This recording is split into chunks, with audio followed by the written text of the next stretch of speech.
Mr. Peter Englund, Permanent Secretary in the Swedish Academy, this year's laureate. Please tell us. Patrick Modiano, he's a French author.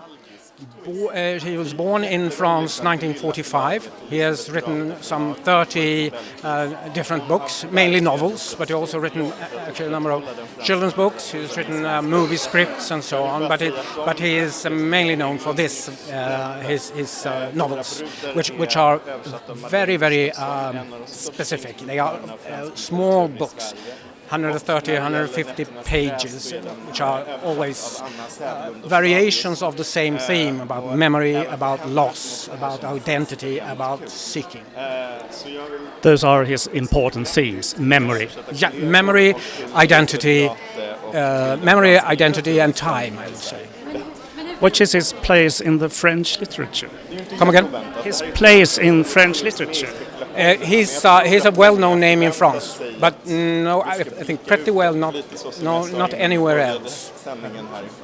Is it translated? Into other languages? Oh yes, he's been translated into Swedish. I think he's more translated into Swedish than in, say, English. But he's well-known and well-read in France.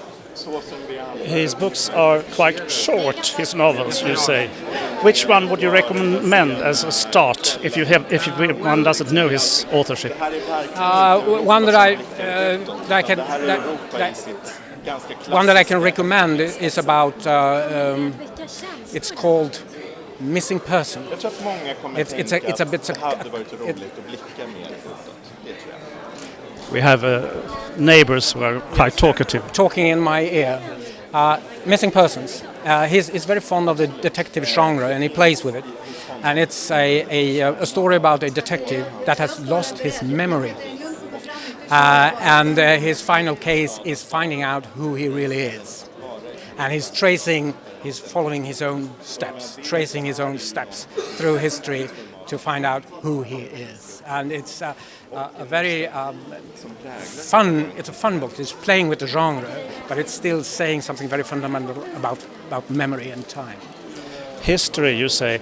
Can you feel a special affinity with this author, you being a historian yourself? Well, not as a historian, but as a person concerned with memory, which I think we all are. And he has a very special art of memory, as we write in the motivation, how it works.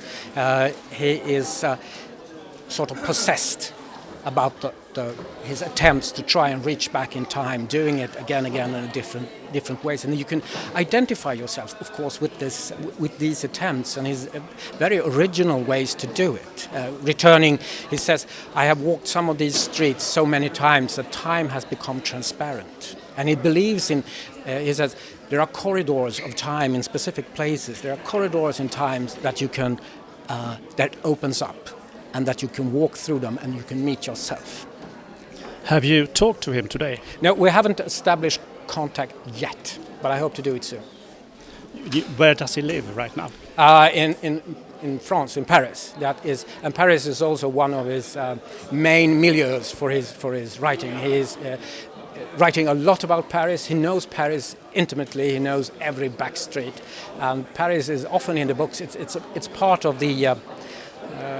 It's an important part of the setting. Sounds like if he's accessible to the ordinary reader, it could become quite popular. Oh yes, I think he is. He's not difficult. He writes rather short books, 130, 150 pages, and he also has a very simple language. But at the same time, the language and words are used are not complicated as such. But at the same time, the composition of the novels is quite refined. He's very elegant books. But no, I don't think he's difficult to read in that way. You can read him easily, one of his books, in the afternoon, have a dinner and read another one in the evening. Thank you, Peter Englund from the Swedish Academy.